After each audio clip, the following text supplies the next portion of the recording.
Bismillahirrahmanirrahim. Assalamualaikum warahmatullahi wabarakatuh. Alhamdulillah rabbil alamin wa bihi nasta'inu ala amri dunya waddin. Salatu wassalamu ala Rasulillah wa la haula wa la quwata illa billah amma ba'd.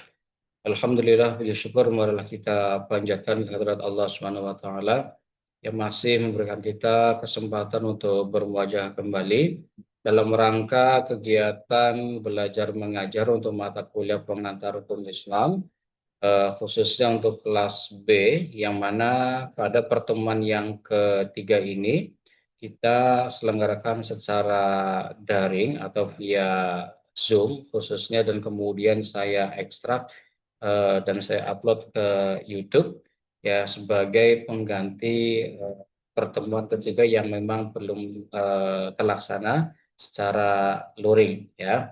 Untuk itu mari kita awali pertemuan pada kali ini dengan bersama-sama melafadzkan basmalah. Bismillahirrahmanirrahim.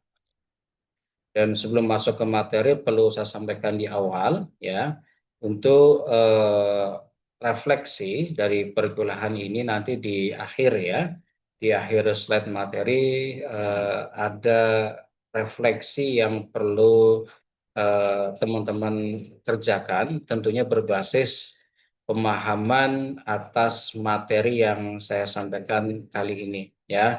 Kemudian nanti dikerjakan di Google Form ya, yang sudah saya siapkan linknya. Linknya juga ada di dalam video ini. Silakan nanti saudara cari, ada di menit keberapa ya. Dan dikerjakan paling lambat hari Rabu tanggal 15 ya. Tanggal 15 Oktober tahun 2025 pukul 12 tepat atau jam 12 siang ya.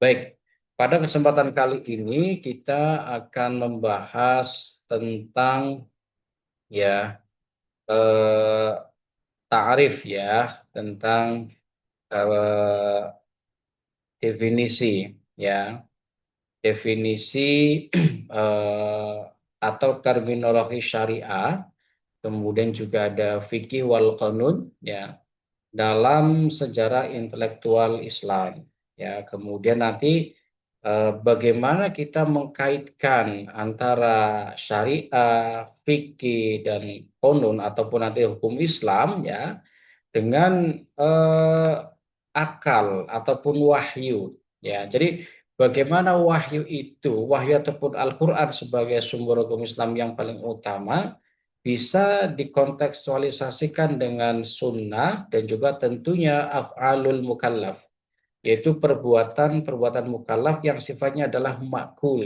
ataupun bisa diterima dengan akal sehat ya. Dan ini tentunya akan berimplikasi pada proses pembentukan hukum ya. Sebagaimana kita ketahui di dalam undang-undang kita, salah satunya adalah Undang-Undang Nomor 1 Tahun 74 tentang perkawinan ya. Itu adalah produk dari legislasi hukum Islam ke dalam peraturan perundang-undangan. Jadi ada undang-undang yang materinya itu diadopsi dari sistem hukum Islam ataupun syariat Islam. Ini menariknya. Maka sebelum lebih jauh lagi ke sana pembahasannya, mari kita perhatikan dahulu ya perbedaan terminologi ataupun arti ya, ta'rif daripada syariah, fikih wal qanun tsumma ila hukmil Islam. Ya nanti kita akan ke sana ya. Baik, coba kita lihat ya. Pengertian syariah, ada yang menyebut dengan istilah syariat, ada yang dengan lajahnya syariah dan seterusnya ya, tidak ada masalah. Nah, secara bahasa syariat artinya ataupun syariah artinya adalah tempat ya, tempat yang dikunjungi atau dituju oleh manusia dan hayawan ataupun hewan untuk minum air. Ya, artinya apa? Di mana ada suatu tempat yang di situ ya ada genangan atau misalkan terdapat mata airnya, dan itu menjadi suatu tujuan untuk menghilangkan dahaga, haus, itulah dikatakan syariat secara etimologi ataupun secara bahasa.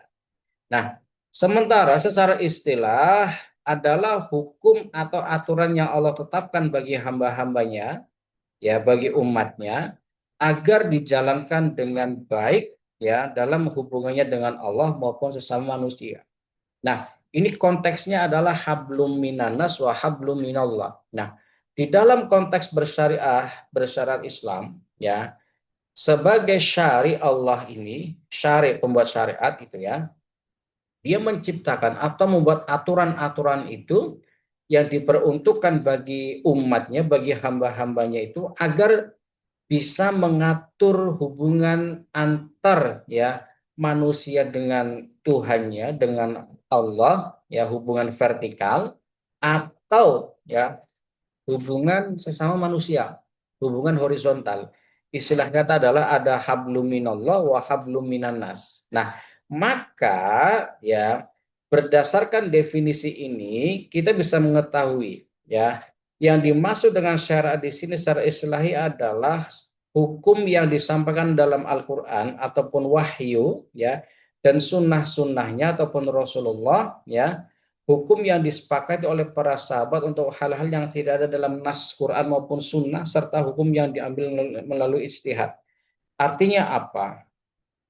Kalau kita bicara Al-Quran sebagai sumber hukum Islam yang pertama sifatnya adalah ijmal ataupun global itu namanya Al-Qur'an. Nah, meskipun ada ayat-ayat tertentu ya yang membahas suatu hukum sifatnya sangat definitif, bahkan sangat rinci, tafsili ya, tafsiliyah begitu. Nah, artinya ya untuk Al-Quran yang sifatnya sangat global ini membicarakan tidak semuanya detail, tetapi yang sifatnya umum saja. Ya, berkaitan dengan hukum-hukum ataupun berkaitan dengan akidah, berkaitan dengan akhlak dan lain sebagainya. Ya, jadi sifatnya umum. Nah, kalau yang sifatnya khusus itu seperti halnya ayat tentang waris. Lidzakari mithlu hadil unthayain. Nah, berkaitan dengan waris itu sangat jelas, sangat detail bagian dari para ahli waris. Nah, itu Al-Qur'an. Sementara ya di ayat-ayat yang lain berkaitan dengan hukum-hukum yang lain juga disebutkan tetapi sifatnya global. Maka dalam konteks yang demikian ya hadirlah yang namanya sunnah yang sifatnya adalah mubayyan ataupun menjelaskan ya yang ada di dalam Al-Qur'an walaupun juga sifatnya tidak begitu terperinci karena sangat apa ya mahdudah bizamani sangat terbatas dengan situasi dan kondisi yang ada sehingga di situ muncul yang namanya ijtihad yaitu pendapat para ulama ya al ulama ya pendapat para ulama yang berdasarkan pada wahyu dan sunnah untuk apa untuk perkara yang secara tekstual ya secara leksikal itu tidak dijumpai dalam Al-Quran maupun Sunnah sehingga perlu penalaran itu namanya istihad ya maka ya tetap dalam hal ini adalah walaupun itu istihad adalah produk pemikiran ulama dia tetap merujuk pada sumber yang utama yaitu Quran dan Sunnah ya ini yang perlu kita pahami berkaitan dengan definisi syariah ya dalam konteks yang lain juga ada yang memaknai syariat itu adalah sebagai sumber masdar sumber keluarnya air ya ada juga yang memaknai demikian. Nah, ini berkaitan dengan makna syariah secara bahasa maupun secara istilah ya. Dan juga di dalam sudah kita sedikit singgung berkaitan dengan ijtihad ya. Nah, berikutnya ya. Dalam istilah syariah ada istilah tasyri ya. Tasyri yang artinya adalah jalan yang lurus. Nah, dalam istilah fikhul Islam, tasyri digunakan untuk menyebut hukum-hukum Allah yang ditetapkan bagi hamba-hambanya yang disampaikan melalui Rasulnya agar dijalankan dengan penuh keimanan. Jadi Al-Quran itu kan sifatnya given ya. Ya, given artinya apa? Eh, diberikan oleh syariat Allah di dalamnya masyru'iyah disyariatkan bagi hamba-hambanya disampaikan melalui malaikat Jibril kepada Rasulullah ya untuk kemudian disampaikan kepada umatnya. ya, dan tentu dijalankan dengan penuh keimanan. Nah, maka tadi saya sampaikan ya, di dalam Al-Qur'an ataupun wahyu itu membahas tentang akidah, akhlak, ataupun hubungan sesama manusia, ya, ataupun bahkan menciptakan suatu kaidah baru, ya, atau peraturan-peraturan baru yang kemudian bisa menjadi perundang-undangan. Yang tadi saya contohkan adalah produk legislasi hukum Islam ke dalam peraturan perundang-undangan, yaitu Undang-Undang Nomor 1 Tahun 74 tentang perkawinan. Apa isinya? Ya, silakan saudara nanti download ya undang-undangnya, Undang-Undang Nomor 1 Tahun 74. Beberapa hal yang dibahas di situ adalah yang namanya perkawinan adalah satu iman, Islam dengan Islam. Ya, orang yang beragama Islam, ya, kemudian sesama sesama Muslim, ya, kemudian eh, perkawinan itu dilakukan antara laki-laki dan perempuan, ya, ada mahar, ada saksi, ada wali. Nah, itu kan ketentuan dalam Islam, dalam Al-Quran, dalam wahyu, yang kemudian diejawantahkan dalam bentuk peraturan perundang-undangan. Jadi Quran ini juga bagian daripada sumber penetapan hukum atau undang-undang yang ada di Indonesia. Khususnya konteksnya adalah dalam hukum perkawinan. Ya, maka silakan nanti saudara kaji ya. Tentu banyak produk-produk hukum kita Indonesia, undang-undang kita yang juga mengambil materinya dari bersumberkan dari wahyu ya. Tentu tidak hanya masalah perkawinan saja, termasuk masalah ekonomi syariah ya, Undang-Undang Nomor 3 Tahun 2006 itu juga sumbernya adalah dari wahyu maupun sunnah ya. Baik, dalam hal ini ya, syariah itu sifatnya adalah aturan ilahiyah atau aturan yang dibuat oleh Allah untuk mengatur hubungan manusia dengan Allah. Tadi saya katakan hubungan vertikal, V ya, dan ya antar sesama manusia atau hubungan horizontal, serta mengatur bagaimana ya berkaitan dengan hukum benda dan lingkungannya dan sekitarnya. Maka berkaitan dengan syariat ini terbagi menjadi dua macam. Ada yang sifatnya adalah kaidah fil ibadah, yakni mengatur tata cara bagaimana hubungan manusia dengan Allah secara langsung, itu kaitannya dengan ibadah. Ibadah itu ada aturannya, ada syariatnya. Sholat itu tidak bisa sembarangan, sudah ada syariatnya. Syariatnya apa? Dalam Al-Quran dikatakan aqimus sholat. Hanya menjelaskan secara ijmal, secara global saja, ya, tidak menjelaskan kaifiyahnya, tata caranya. Nah, maka melalui sunnah Rasulullah mengatakan, "Shollu kama ra'aitumuni usolli." Salatlah sebagaimana kamu melihat ya salatnya saya. Nah, di sini mukhtalaf, berbeda pendapat para ulama dalam hal takbir saja. Ada yang sampai mengangkat tangan sampai telinga, ada yang hanya melihat sampai mankibai saja. Itu baru persoalan takbir ya. Sampai urusan sedekap itu pun juga berbeda. Kenapa? Karena tergantung man ro'a, ya, mayyaro, siapa yang melihat Rasulullah ketika itu sedang sholat.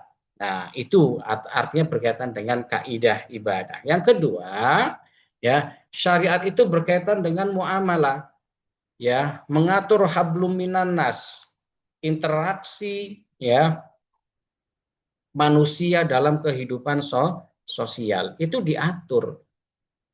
Artinya, walaupun ada kebebasan, tetapi kebebasan itu sendiri dibatasi oleh nilai. Ya, nilai yang terkandung dalam ajaran agama maupun nilai-nilai yang terkandung di dalam moral kehidupan bermasyarakat. Ini yang perlu saudara pahami. Ya, kita hidup bebas, tidak bisa bebas sebebas-bebasnya. Selalu akan ada dinding yang membatasi kita.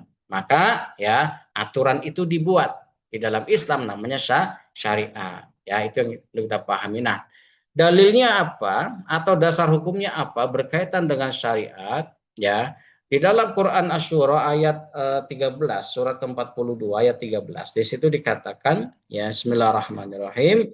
Syara'a lakum minad dini ma wassa bihi Nuha walladzi auhayna ilaika wa ma wassayna bihi Ibrahim wa Musa wa Isa an aqimuddin wa la tatafarraqu fihi kabura 'alal musyrikina ma tad'uuhum ilaihi.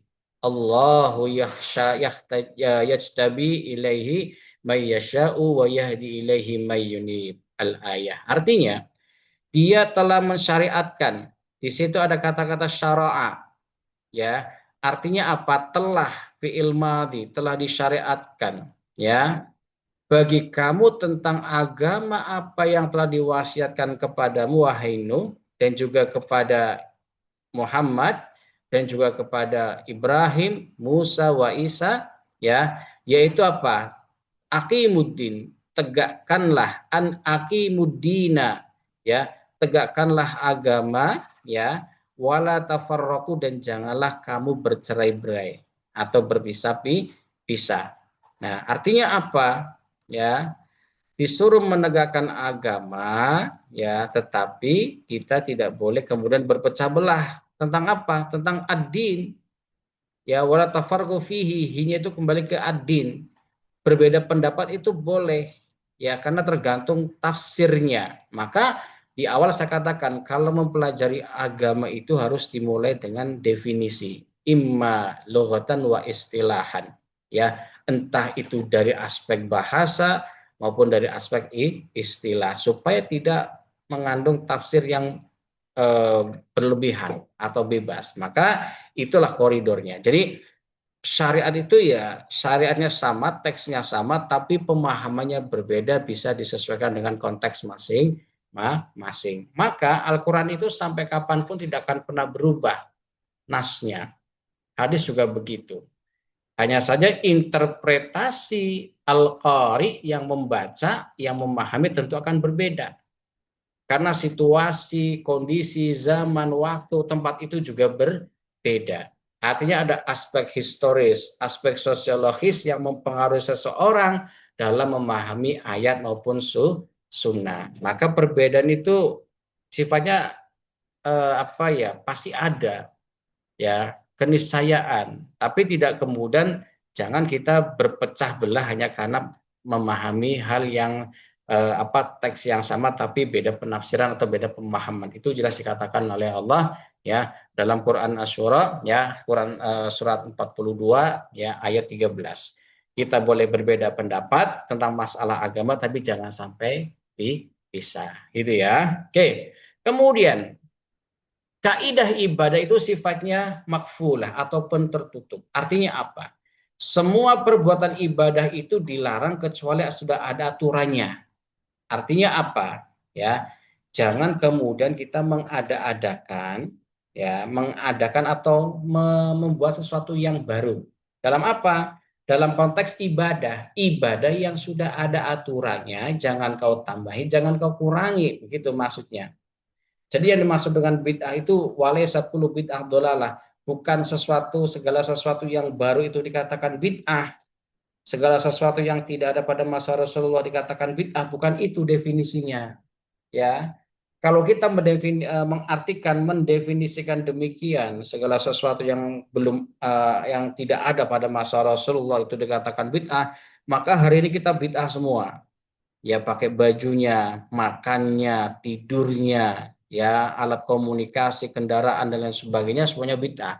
Tapi bukan itu yang dimaksud dengan bid'ah. Yang dimaksud bid'ah di sini adalah mengada-adakan, ya, aturan ibadah yang sudah ditentukan. Jadi ibadah itu jangan dikurangi, jangan ditambahi. Itu namanya, ya, aturan dalam atau kaidah yang dalam konteks ibadah. Disinilah yang sifatnya makfulah, tertutup, ya, sudah ada syariatnya, sudah ada syarat rukunnya, ya. Nah, kemudian kalau yang berkaitan dengan kaidah muamalah ini kan menekankan hubungan, ya, hubungan antar sesama manusia.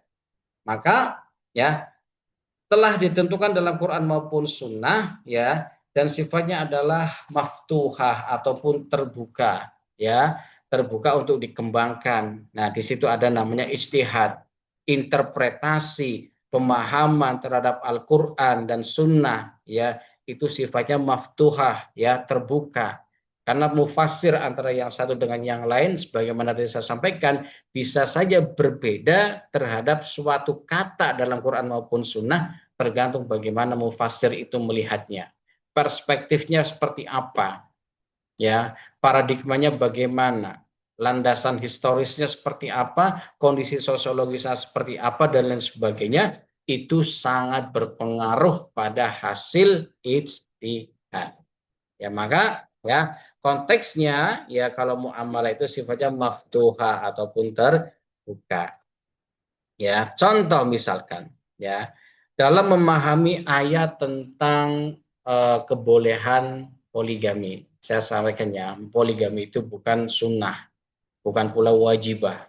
Ya, sifatnya adalah mubah tapi dengan syarat dan ketentuan berlaku. Di sini dikatakan ya, wa in khiftum alla tuqsitu fil yatama fankihu ma toba lakum minan nisa'i mathna wa thulatha wa ruba'a. Nah, ini yang kadang orang potong cuma sampai di sini doang. Ya, sampai mathna wa thulatha wa ruba'. Nikah itu boleh 2, 3, 4. Tidak dilanjutkan kalimat berikutnya yaitu fa in khiftum alla ta'dilu. Jika engkau khawatir, khafif, ya khiftum atau khafif, takut Allah tidak akan pernah ta'dilu, adil, fawahidah, kamu takut nggak akan pernah bisa adil, maka ya fawahidah saja, cukup satu, ya. Au ma malakat aimanukum, ya, maka nikahilah satu saja atau budak yang kamu miliki. Karena apa? Dzalika adna alla ta'ulu. Yang demikian itu lebih dekat kepada tidak berbuat aniaya. Jadi ya ini interpretasi orangnya akan berbeda. Ya, berkaitan dengan contoh ya hukum poligami. Nah, kita hubungkan dengan ayat 129 di sini dikatakan walan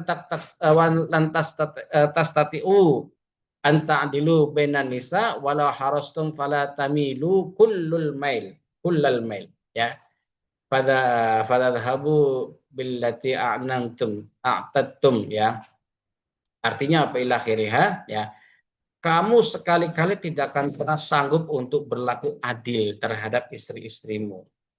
Ya, walan lan itu kan artinya apa ya, tidak akan pernah sampai kapanpun. Karena itu janganlah kamu condong sepenuhnya pada salah satu sehingga terbengkalailah yang lain. Dan jika kamu bersikap pemaaf dan bertakwa, ya, maka sesungguhnya Allah Maha Pengampun lagi Maha Penyayang. Artinya apa? Ya, berkaitan dengan masalah konteks ya keadilan itu, ya ini sifatnya sangat relatif, ya, tidak bisa disamakan, ya. Baik, nah berkaitan dengan ayat tadi, ini kan salah satu bentuk sistem perkawinan di apa ya, di dalam Islam, ya, di dalam Islam, ya. Artinya persoalan masalah tidak hanya perkawinan secara umum, hal-hal yang sifatnya poligami ataupun bahkan ya kemudian mengarah pada sifat adil itu, ini yang kemudian menjadi adopsi atau diadopsi oleh Undang-Undang Nomor 1 Tahun 74 tentang perkawinan. Jadi Undang-Undang Perkawinan, yaitu Nomor 1 Tahun 74 itu diadopsi dari Al-Quran. Nah, itulah yang dikatakan namanya taknin, apa, legislasi hukum Islam, hukum Islam yang diformalkan menjadi undang-undang. Ya, ini menariknya di sini. Nah, nanti akan kita kontekstualisasikan dengan yang lain. Nah, dalam bidang muamalah, ya, al aslu fil muamalah al ibahah, ya. Segala sesuatu dalam bermuamalah itu hukum asalnya mubah, ibahah, mubah, boleh, ya. Kapan diharamkan? Hatta yadulla dalilu ala tahrimnya, sampai ada dalil yang secara terperinci yang betul-betul memang menjelaskan tentang sifat haramnya. Maka pembaharuan atau modernisasi dalam muamalah diperbolehkan selama tidak bertentangan dengan ajaran Islam. Kalau dalilnya memang sudah ada qat'i mengharamkan, ya sudah, selesai di situ. Tapi kemudian dalam konteks tertentu, ingat ya, teks dan konteks itu berbeda.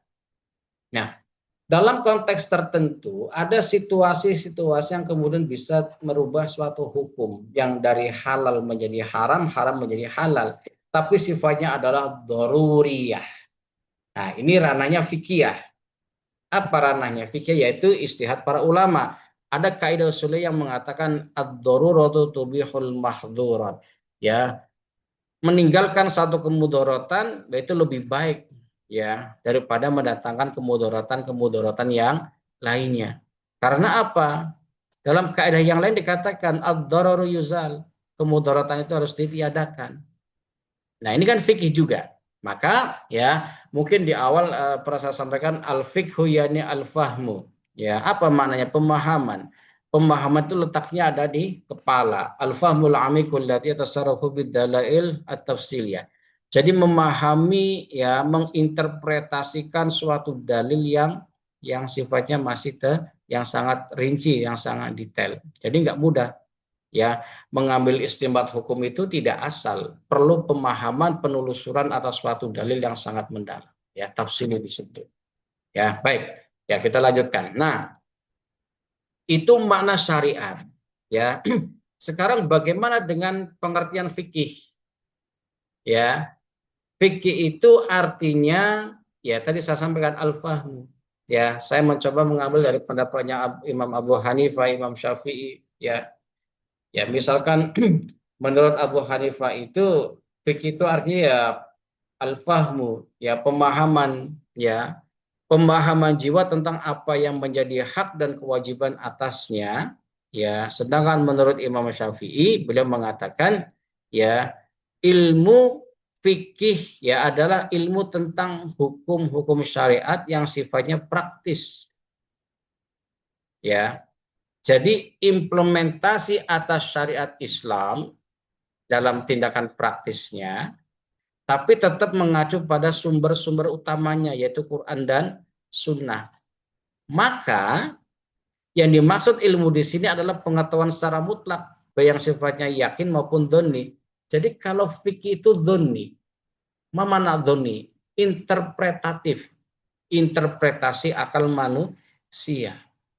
Ya, baik yang yakin misalkan al yakinu la yuzalu bisyak itu kan juga kaidah fikih. Keyakinan itu tidak bisa dikalahkan oleh keraguan. Al yakinu la yuzalu bisyak. Itu kan kaidahnya juga begitu. Ya, maka ya ada keraguan-raguan dalam suatu hukum. Nah, itu juga nanti ranahnya adalah fikih. Nah, maka ya ilmu fikih itu bisa diartikan sebagai ilmu yang berusaha, ya. Ilmu yang berusaha memahami hukum-hukum syariat Islam yang bersumberkan dari Quran dan Sunnah, ya, untuk diterapkan pada mukallaf, perbuatan manusia yang telah dewasa, yaitu balik, berakal sehat, mumayyiz, ya, atau mengerti mana yang baik dan buruk, ya, dan punya kewajiban untuk menjalankan hukum-hukum Islam. Itu namanya mukallaf ataupun dewasa, atau dalam bahasa hukum positifnya disebut dengan istilah cakap hukum, mampu menjalankan, menerima dan menjalankan syariat Islam, itu namanya ya mukallaf. Kalau dalam bahasa hukum positifnya disebut dengan istilah cakap hukum.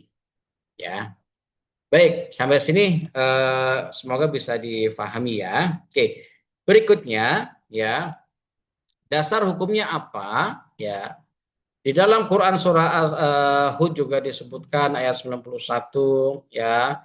Kemudian juga ada surat At-Taubah di situ disampaikan juga ya. Dan berkaitan dengan makna fikih ataupun fakihah ya yufakihu ya. Ini banyak di dalam Al-Qur'an ya yang secara tekstual menyebutkan kata-kata fikih tapi dengan redaksi yang berbeda-beda. Ya, misalkan yafqahun ya. Coba saya zoom out di sini ya. Nah, misalkan di sini ya. Di dalam surat Al-An'am surat ke-6 ayat 25 dikatakan waja'alna 'ala qulubihim akinnatan an ayyafqahu di sini ya. Ayyafqahu ini fikih ya. Kemudian dalam surat Al-A'raf surat ke-7 ayat 179 dikatakan lahum qulubul la yafqahun. Ya, yafqahun itu fikih. Dan seterusnya ya, cukup banyak ya kata-kata fikih dalam redaksi apa yang berbeda yang disebutkan dalam Al-Qur'an. Ya, maka disitulah kemudian ini membutuhkan penalaran, interpretasi terhadap suatu ayat atau tafsir ya. Baik, fikih itu ruang lingkupnya apa tuh? Ya. Kalau kita bicara fikih, maka di situ macam-macam. Ada fikul ibadah, fikih muamalah. Ibadah itu berkaitan dengan ibadah, muamalah itu ya tadi hablum minanas seperti apa, baik dalam konteks kehidupan sehari-hari seperti perekonomian, ya hukum dan lain sebagainya. Kemudian ada fikih munakahah, ini tentang perkawinan, an-nikahu di situ. Kemudian fikih jinayah, apa jinayah itu hukum pidana Islam. Kemudian ada siasah, siasah itu ya berkaitan dengan politik Islam, politik secara Islami, ya nilai-nilai Islam dituangkan dalam berpolitik, ya. Kemudian ada al-uqubah, ya, apa sanksi, ya. Kemudian juga ada akhlak, semua berkaitan dengan al-jihad wa da'watu. Nah, ini ruang lingkupnya dan tentunya bisa bertambah lagi. Misalkan apa? Fikih fikhul bi'ah, ya, fikih lingkungan ataupun fikih-fikih transaksi, fikih yang muamalah juga ya. Dan masih sangat luas untuk dikembangkan. Itu ruang lingkupnya fikih. Tidak terbatas saja 8 ini saja, masih sangat luas. Nah, kemudian berikutnya adalah berkaitan dengan makna hukum Islam. Ya, hukum itu kan artinya aturan. Ya, kemudian ya dalam konteks yang lain disebut artinya adalah hakama yahkumu, al-hukmu, ya, mencegah, menolak ketidakadilan, kezaliman, ya, mafsadah dan lain sebagainya. Dan arti yang lain di sini adalah memutuskan, menetapkan, menyelesaikan masalah, itu namanya hukum Islam. Maka hukum itu tadi ya menetapkan, ya memutus perkara tidak adil. Nah, sementara dalam definisi yang lain berkaitan dengan kata-kata Islam itu ya macam-macam definisinya. Ya ada yang sifatnya adalah al-khudu, apa khudu itu ya tunduk pasrah, ya. Kemudian juga ada yang artinya adalah keselamatan, ketenangan, kedamaian, ya itu makna Islam. Maka dari istilah-istilah tersebut bisa dikatakan ya yang namanya hukum Islam itu adalah bagian dari koleksi daya upaya fuqaha. Siapa fuqaha itu? Fuqaha adalah ahlul fikih yang menetapkan syariat Islam sesuai dengan kebutuhan masyarakat. Itu menurut ya Hasbi As-Siddiqi. Sementara definisi yang lain juga mengatakan seperti Ahmad Rafiq di situ dikatakan hukum Islam adalah seperangkat peraturan yang berdasarkan wahyu Allah dan sunnah Rasulullah tentang tingkah laku manusia mukallaf yang diakui dan diyakini berlaku mengikat untuk semua umat Islam. Ya, ada pendapat yang lain seperti Zainuddin Ali. Ya, di situ dikatakan apa menurut beliau? Beliau mengatakan hukum Islam adalah hukum yang diinterpretasikan dan dilaksanakan oleh para sahabat Nabi yang merupakan hasil ijtihad dari para mujtahid dan hukum-hukum yang dihasilkan oleh ahli hukum Islam melalui metode kias dan ijtihad lainnya. Apa itu kias? Kias itu ya menyandarkan, ya. Nanti akan kita kaji di pertemuan berikutnya berkaitan dengan metode istinbat hukum, ya. Karena kias dalam perspektif yang lain dia juga bagian daripada sumber hukum Islam yang keempat. Ya, ini kan mukhtalaf, ya, berbeda pendapat, ya, sumber hukum Islam. Ada yang mengatakan 3, Quran, Sunnah, Ijma, Qiyas, ya, Qiyas yang keempat. Ada yang mengatakan cukup 2, Quran dan Sunnah saja. Ya, monggo, ya, semuanya punya pendapat yang berbeda-beda, tidak masalah, ya. Cuma nanti bagaimana implementasinya tentu akan berkaitan dengan metode istinbat hukumnya. Ya, baik. Kemudian maqasidu hukmil Islam. Ya, Bagaimana dengan tujuan hukum Islam? Al-maqasid, tujuan-tujuan, qasdun. Nah, kalau kita mengambil pendapatnya Imam Syatibi, ya, yang namanya maqasidus syariah itu ada 5, ya. Ada menjaga agama itu bukan berarti hanya Islam saja, ya, tetapi agama-agama yang lain juga oleh para pemeluknya, ya, agar dijaga, dilestarikan bagaimana caranya, tapi tanpa harus mengganggu agama yang lain. Itu namanya menjaga agama. Kemudian memelihara jiwa, menjaga jiwa, keselamatan manusia, ya, supaya jangan ada peperangan, ya, itu bagaimana caranya, ya, maka makosid ini diperlukan. Nah, kemudian ada hifdzul akli, ya, hifdzul nasali, wa hifdzul mali, ya, dan, ya, berdasarkan tujuan hukum Islam itu dari aspek pembuatnya disebut dengan syari, yang membuatnya itu Allah, ya, dan juga dari segi pelakunya yang disebut dengan mukallaf.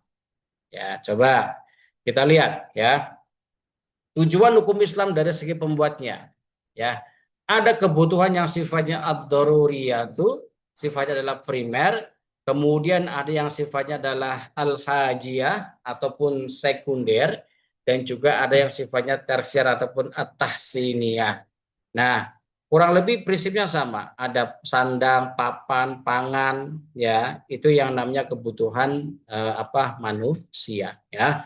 Kemudian kebutuhan ketiga ini, ya, makosid ini sifatnya adalah untuk dilakukan, dilaksanakan, ya, dan untuk ditaati, ya, dengan baik dan benar. Maka, ya, kalau ada yang namanya pembuat aturan ataupun syariun di situ, maka di situ ada yang melaksanakan.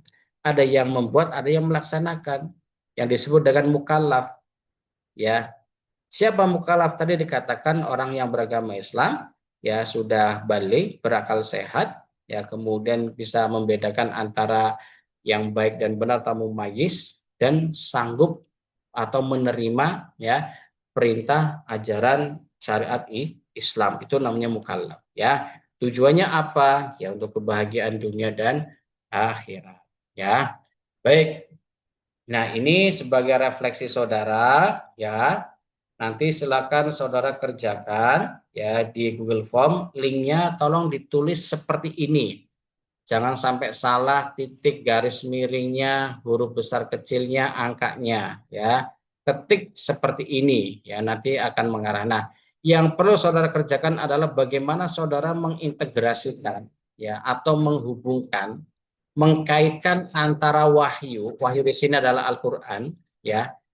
Kemudian ada akal, akal berkaitan dengan interpretasi, ya, pemahaman, dan juga tradisi. Tradisi itu bisa dimaknai, ya, turoth juga bisa, ya, ataupun pemahaman terhadap sebuah kitab, ya, ataupun tradisi yang berkembang di masyarakat, ya. Kemudian bagaimana peran ulama, ahlul fikih, dan penguasa dalam pembentukan hukum Islam. Dan nanti penjelasan saudara itu perlu disertai dengan teori atau pendapat para pemikir atau filsuf yang saudara kutip dalam jawabannya. Jadi jangan pakai jangan pakai AI kemudian langsung copy paste begitu saja, tapi perlu dicari sumber keasliannya. Soalnya cuma satu, jelaskan hubungan antara wahyu, akal, dan tradisi, peran ulama fuqaha dan penguasa dalam pembentukan hukum Islam. Ya, jadi silakan dikerjakan, nanti paling lambat hari Rabu, berarti tanggal 15, ya. Tanggal 15 Oktober 2025 pukul 12 siang. Ya, ini sebagai presensi materi pertemuan yang ketiga, ya. Yang keempat nanti kita bahas di pertemuan berikutnya. Saya kira ini, ya, sehat-sehat semuanya, ya, dan jangan sampai terlambat mengerjakan ini, nanti kalau terlambat dianggap tidak masuk, ya. Sehat-sehat semuanya, tetap banyak membaca, jangan bosan untuk mengkaji, ya, membaca banyak literatur, ya, supaya pengetahuan kita semakin bertambah, ya. Jangan terlalu banyak nonton HP, video-video di HP, itu sangat menyita waktu kita, mengganggu proses berpikir kita. Alangkah lebih baiknya digunakan untuk membaca buku ataupun jurnal, ya. Kalau jurnal ya yang 10 tahun terakhir karena di situ ada kebaruan-kebaruan informasinya. Baik, terima kasih semuanya. Nakhtatim bil hamdalah. Alhamdulillahirabbil alamin. Ma'ana jafi kulli umurikum. Assalamualaikum warahmatullahi wabarakatuh.